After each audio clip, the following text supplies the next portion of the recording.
Si PRD, former President Duterte, he is okay. Lately, most of the time, katong sa pagbisita nako, he was always in a good mood. There was only once na dili siya in a good mood, and wala na lang po ko nangutana kung ano, na bad mood siya. And he was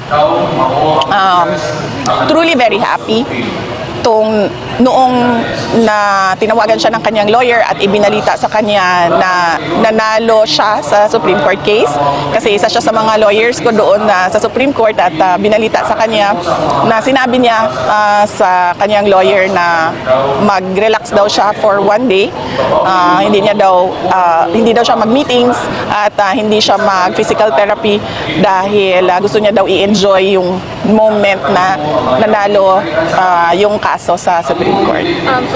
VP, dunay humimong manggulo ng gawas nga niingon daw si PRD nga buot niya nga pabalik ko na lang po daw sa Pilipinas si Attorney Harry Roque. Is there any truth to that? Wala ko'y personal knowledge sa ingon ana nga istorya ni President Duterte. How about yung pagbabawal kay Ms. Hanelet, VP, na maka-visit daw sa ICC? Ang alam ko lang ay merong order galing sa ICC na ipinagbabawal, kinancel. Merong order na kinancel lahat ng kanyang pagbisita. Hindi ko alam kung ano ang rason dahil hindi pinakita sa amin yung papel kung ano yung rason ng pagbabawal ng pagbisita ni Ms. Hanelet Abancenio. Ang pagpasalamat nato sa Ginoo mo na ang ato ang gibuhat karon, ato ang misa pasasalamat para sa tanan grasya nga nadawat nato sa ato gikan sa ato ang makagahom sa tanan. Og dili nato tan-awon nga nagkalisod ta kundi tan-aw nato ni nga isa sa kaparte sa ato ang pagbiyahe dinhi sa kalibutan, og dapat makakatunta og mga life lessons sa kalison nga giagihan nato no, both personal and as a city and as Dabaweños. Ato ang Philippine Eagle, we are home to the Philippine Eagle, no, Davao City. So dapat yun na maila-ila nila ang ato ang mga Philippine Eagles. We have a conservatory na din na sa Malagos, and kinahanglan mabisita na nila.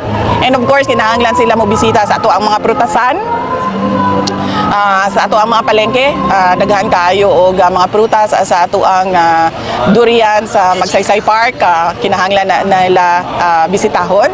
And then sunod is ang ato ang culture, ang ato ang multicultural environment at dinhi sa ato sa syudad sa Davao. Makita nila ang ato ang mga nagkalain-laing mga indigenous peoples, tribes, na sila showcase dinha sa Magsaysay Park, and na sila nightly cultural show.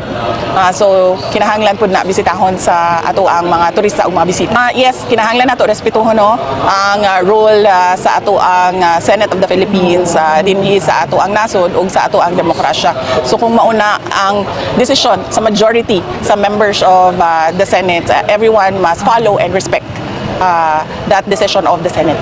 Wala pa nagsugod ang impeachment trial, but sa tinuod lang wala man ni one particular na expectation. Tanan nga pwedeng mahitabo ginapangandaman gyud na sa ato ang defense team, and kining nahitabo karon na sa Senate nga gi-archive nila ang impeachment complaints, isa sa posibleng mga mahitabo. And as I said, we need to respect the decision of the Senate. As I said, diba, I wanted a bloodbath, meaning I wanted all the pieces of evidence from the prosecution and all the pieces of evidence from the defense presented for everyone. But unfortunately, wala na siya sa pagkakaroon. And of course, as I said, kinahanglan pangandaman ang tanan nga posibleng mahitabo. So possibly, wala ta kibalo 2026, 2027, 2028 na ay mga mag-file na po og impeachment. That will be another opportunity to answer. Ang ato ang mga senators na sila kaugalingon po nila na mga stand and opinion, and we should respect each manifestation and stand sa ato ang mga senator. Niadto daw ko og Kuwait without travel authority, kinsa nagsulti po. Niadto daw pumunta daw ako ng Kuwait without travel authority, sabi ni Castro, Claire Castro. Well, sila naman yung lagi nagsasabi no na huwag mag-propagate ng fake news and misinformation. Although wala bigyo ko kadungog giunsa niya pagsulti ma'am, giunsa niya pagsulti.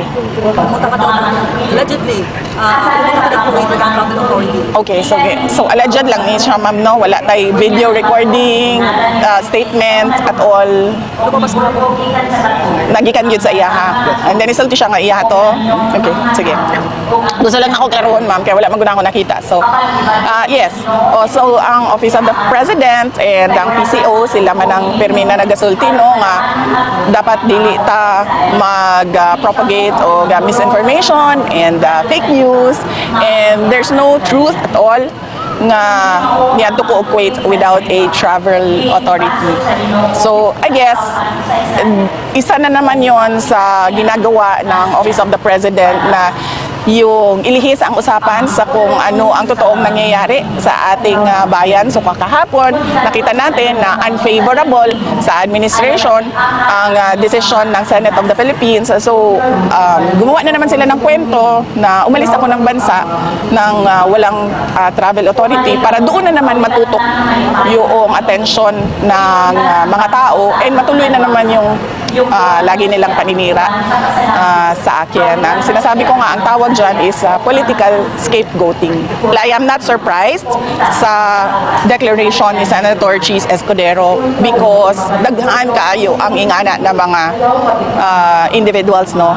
Tungod lang because they are colored yellow or they are colored pink or they are Marcos loyalists, and kalaban nila ang kalaban nila si former President Rodrigo Duterte, by deduction kalaban nila ako. So, murag gilabel nila ang tanan Duterte as one Duterte, and then we are anti-Duterte all the way. So, I am not surprised nga na ay statements na ingana because makita nato na sa ato ang mga ubang kaigsuunang Pilipino. Padayon lang gyapon mi sa amo ang trabaho wala man miniundang no. Sorry, magtagalog na lang ko kay para magamit ninyo siya. Sorry. Sabon nato tanan again. So, patuloy pa rin kami sa pagtatrabaho namin. Hindi naman kami tumigil sa Office of the Vice President sa pagtatrabaho. Kahit na nakita ninyo na binawasan yung budget namin, tumuloy pa rin yung trabaho namin. And lahat ng personnel, including the Vice President, sa Office of the Vice President are ready and willing to serve our country.